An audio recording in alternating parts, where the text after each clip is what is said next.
Ini ada pertanyaan lagi bro. Cara storytelling buat bikin konten. Ini mungkin gue bisa jawab ya. Banyak yang pikir bahwa kita itu mikir panjang kali lebar untuk bikin konten yang kayak contoh hari ini. Itu jawabannya nggak ada ya. Kita nggak pernah punya persiapan, kita nggak pernah punya skrip, kita nggak pernah mikir, oh gue mau storytelling dengan narasi yang seperti apa. Karena kenapa? Kita itu bukan storyteller. Ya. Ya. Jawabannya kenapa kita bisa bikin konten yang bagus? Karena kita adalah praktisi yang nyalain kamera. Selesai. Yes. Gue mau di interview di TV, mau di ini. Gue nggak pernah minta pertanyaan, lu bisa saya tanya. Semua yang pernah interview gue, itu biasa mereka suka kirim ke list pertanyaan tuh biasa gue delete doang. Gue nggak peduli lu pertanyaan apa, gue bisa jawab di tempat. Yes. Karena kita berdua adalah praktisi, jadi nggak ada kayak cara storytelling. Karena gini, apa yang gue tampilkan di kamera itu adalah diri gue sebenarnya. Jadi gue nggak perlu jadi orang yang fake gitu, kayak kebanyakan influencer yang fake. Makasih ya guys, contoh kayak misalnya, oh makasih ya 2,1 juta subscriber, tanpa kalian gue nggak butuh lu semua, lu 2,1 juta lu mati semua, gue nggak peduli, gue orang kaya. Gitu. Jadi lu yang harusnya bersyukur gue nyalain kamera dan lu ada di sini bisa nonton gue, ini lu yang harusnya ngemis. Ya. Bukan kayak kebalik gue ngemis ke follower kayak influencer kan biasanya kayak gitu. Ada selebrasi gue pakai kue kan. 2 juta subscriber. Enggak, biasanya yang layar itu kan.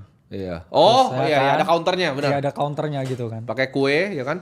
Makasih kalau nggak ada kalian gue nggak ada di sini. Enggak. Kalau lu nggak ada semua juga gue akan di sini gitu. Jadi jawabannya adalah lu gak usah mikirin jauh-jauh gitu. Gimana cara bikin konten? Karena gue banyak ditanya, gimana cara lu bisa bikin konten kayak finansial begitu. Lu jadi orang kaya, lu jadi triliuner bos. Ya, ini bukan jawabannya. konten kan sebenarnya. Iya. Ini bukan konten. Jadi ini kayak kita bacot aja. Kehidupan kita yang kita kamerain gitu. Bener, ini tuh kita lakukan setiap hari. Mau Kita di ruang tuh meeting. gak pernah scripting. Bener. Gak pernah ya just flowing.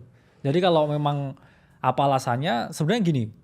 Semua orang tuh bisa bro bikin konten ya. Kita ngomong konten ya. Misalkan beli kamera yang bagus. Ya. Atau misalkan bayar orang buat masuk ke kontennya. Dan sebagainya. Cuman, bayar orang buat bikin skrip juga bisa. Satu hal yang nggak bisa teman-teman pahami. Kenapa orang itu bisa tetap di sini. Itu jawabannya ya satu tadi. Be authentic. Ya.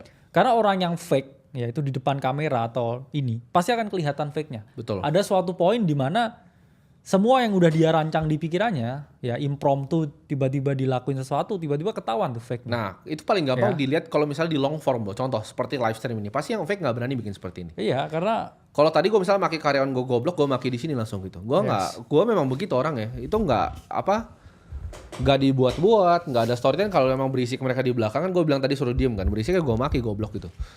Kalau misalnya orang lain kan nggak begitu. Ya.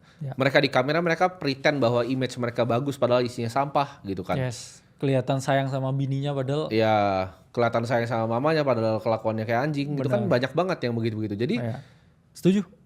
Jadi orang yang real aja itu kalau lu mau, menurut gue ya salah satu kenapa kayak Kim Kardashian dan keluarganya itu laku banget loh. Karena kan menurut gue kayaknya orang asli emang kayak gitu. ya? Emang bangsat-bangsat gitu. Ya, sampah gitu. Emang sampah gitu. Jadi tapi itu jadi justru nilai plusnya karena mereka memang bawa apa yang autentik. Iya. Nah, lu bisa bedain mana yang fake sama enggak itu kalau misalnya mereka melakukan sesuatu dengan live. Itu langsung kelihatan bedanya. Contoh, yang kelihatannya sok pintar di kamera solo tapi pas live misalnya jadi orang tolol, itu pasti scripting. Iya. Atau misalnya contoh, kayak gue gak mau misalnya afiliator, lu nonton sekali podcast mereka, lu tahu itu IQ-nya gak lebih tinggi dari monyet. Karena mereka ngomong, ada video, ada skripnya pakai prompter. Ini mana ada kita pakai prompter di sini. Yes. Ya. Jadi itu bukan kayak cara storytelling, tapi lu harus jadi gini loh. Misalnya lu mau ngajarin gimana caranya bikin restoran, make sure lu udah bikin restoran yang banyak. Lu pasti jago banget. Lu bukan jago storytelling, lu bisa kasih tahu oh restoran tuh problemnya di mana. Kadang misalnya CDP-nya bisa berantem sama head chef-nya. Lu bisa cerita panjang lebar karena lu pernah running restoran. Ya. Lu tahu gitu loh. Restoran tuh supposed to run gimana. Kalau lu tanya orang yang belum punya duit banyak terus lu tanya investasi, mereka butuh cari-cari dulu, bro. Kayak tadi kita bisa langsung bacot kan, ada modern portfolio teori kan itu semua kita pelajari dan kita praktekkan. Yes. Gitu. Jadi nggak ada ya bro ya cara untuk kayak storytelling menurut gua. Ya jadi autentik aja bro. Misalkan dia mulai dari nol, ya cerita dari nol. Kalau nggak mulai dari nol, dari duit bapaknya pun. Iya jangan cerita dari nol. Dari nol. Ketahuan nanti. Iya. Tapi cerita dapat dari duit bapaknya pun, itu pun juga bisa menarik ke beberapa orang. Bisa otentik. Oh, saya juga sama loh, saya anak orang kaya, tapi kok dia anak orang kaya lebih bisa dari saya, ya udahlah saya dengerin dia. Jadi jangan ngarang cerita yang nggak ada, ya. Kayak yang saya jelasin kalau dari nol emang dari nol duitnya minjem. Bener. Jadi ya kan? Nggak saya cerita itu bagus. Jadi gini, gimana caranya lu bisa bunuh ibaratnya karakter orang di online ya. Ini gue ajarin lo. Gue itu mau dicoba di cancel sama banyak orang berkali-kali tapi nggak pernah bisa di cancel karena nggak ada yang bisa di cancel. Gue memang orang yang seperti ini gitu. Orang yang bisa di cancel yang diambil terbalik. Contohnya dia main misalnya yang dia jual tuh adalah dia orang yang suci dan lain-lain. Iya. Dia suka main LC ya itu pasti mati karakternya. Karena fake gitu. Gue mah terang-terangan gue suka goblok-goblokin orang, monyet-monyetin orang, anjing-anjing orang, gue begitu semua. Yeah. Kalau orang bikin salah event di kantor gue, nggak usah kantor gue. Mau supir gue, mau ajudan gue, salah gue maki langsung. Gitu. Lu kayak gue suruh ambil barang, lu sini lari gitu.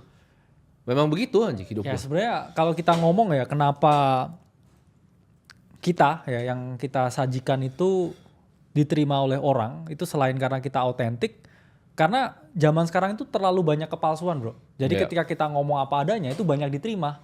Orang udah mulai dapat common sense di mana bahwa kayak semua yang dia lihat itu internet itu fake gitu. Betul. Terus kita dua orang yang nyalain kamera dan bicara apa adanya dan ya tanpa difilter. Jadi orang bisa menerima. Karena itu real dan juga autentik dengan situasi yang ada. Karena saya di titik ini melihat orang itu udah mulai pinter. Orang yang konsumsi konten, mungkin waktu pandemi itu dulu bodoh. Masih bodoh, di rumah, dapat bener. ini ya kan, artis sultan flexing gitu kan, dan ini itu fake semua gitu kontennya. Terus mereka tuh makin lama mikir kok gini terus punchline-nya gitu kan. Terus tiba-tiba ada orang nyalain kamera dan ngomong apa adanya, akhirnya mereka mikir, bener juga mereka. Dan akhirnya yang semua main gaya lama ya itu udah nggak bisa bertahan lagi. Ya teman-teman lihatlah siapa di 2021 yang pandemi sekarang masih eksis sebagai konten kreator, dikit lah. Betul, karena gini, konsumen menurut gue lebih pintar. Makanya menurut gue kenapa ada shifting juga ke live itu orang lebih suka. Karena itu real, karena lu susah, lu nggak bisa salah ngomong di live. Iya, kecuali cuma jualan produk kan. Iya, kecuali lu jualan produk, benar. Tapi yang Bro Kakak bilang itu 100 itu setuju banget gue. Dimana authenticity itu udah jadi apa namanya? Komoditas. Currency ya. Authenticity itu jadi the next currency. Karena ya gue bilang tadi terlalu banyak yang fake, makanya banyak yang nanya kan gimana caranya bikin konten dan lain-lain. Lu bukan gimana caranya, lu make sure lu udah orang sesuatu di industri itu baru lu ngomongin konten gitu. Bukannya terbalik. Bukannya lu bikin konten untuk bikin konten, itu pasti jadinya sampah. Makanya gue benci banget kayak influencer keuangan lu orang-orang miskin anjing semua. Ya di kripto juga sama. Sama miskin lu anjing semua. Gue kayak lihat orang apa influencer gitu kan bacot kanan kiri, terus gue liat dia sekali di mobilnya LCGC kontol, lu ngomong apa? Ya kan? Itu bapak lu kerja sampai mati juga nyari duit, gue juga nggak usah lu bapak lu juga nggak bisa nyari duit kayak gue gitu loh. Jadi nggak usah lah, maksudnya kayak anjing ngemeng kayak ini analisa saham tai lalu naik LCGC. Enggak lah, ya. Semua yang gue tahu yang punya fund market maker semua naik mobilnya bagus gitu, nggak ada yang naik LCGC. Mereka cari comfort iya, tapi Maybach versinya.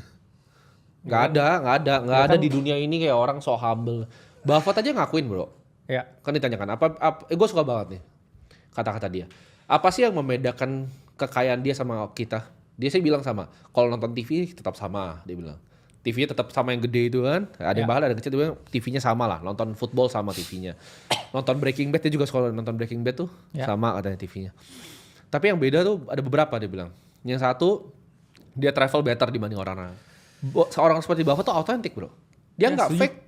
Dia tunjukin, oh gue tuh naik private jet, lu ngantri di itu. Gue lebih enak travelnya dari lu. Dan dia nggak tutup-tutupin bahwa memang hidupnya lebih enak gitu di bagian traveling. Meskipun mungkin nonton sama, mungkin makan pun sama. Gue juga kasih tau nih sama lu semua. Emang mungkin gue sama lu tuh makan gak jauh beda loh. Gue makan sop kaki kambing, gue makan Indomie dari sana. Makannya mungkin gak beda. Tapi gue nggak bohong di sini bahwa oh gue hemat-hemat naik ekonomi, enggak. Gue nggak bilang seperti itu. Gue nggak mau ngantri 2 jam di bandara kayak lu.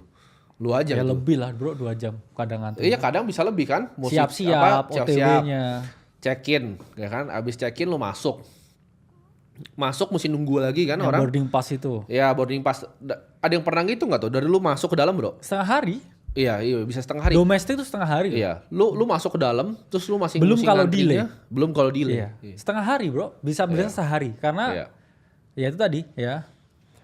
Panjang prosesnya. Prosesnya panjang. Beda kan, lu masuk ke Halim terus langsung ambil paling kiri terus tinggal lurus naik. Iya. Ya kita nggak akan coba bohongin bahwa kayak oh kita hidupnya sama semua, makan emang sama. Gua tadi makan Indomie, rokok sama. Gue bisa beli sigar yang mahal tapi entah kenapa gue emang sukanya ini gitu. Ya, Sigar kan lama kan. Coba gue tanya influencer, berani nggak begini buka brand begini? Nggak bisa karena dia dikomplain brand yang lain. Bahkan ada kemarin bro, gue pernah podcast sama orang, gila ada air putih kan, gue bawa dari luar kan, buru-buru taruh di bawah, anjing lu bayar sini gue yang nggak dibayar lu, sell out kan, lu jual harga diri lu buat brand gitu kan.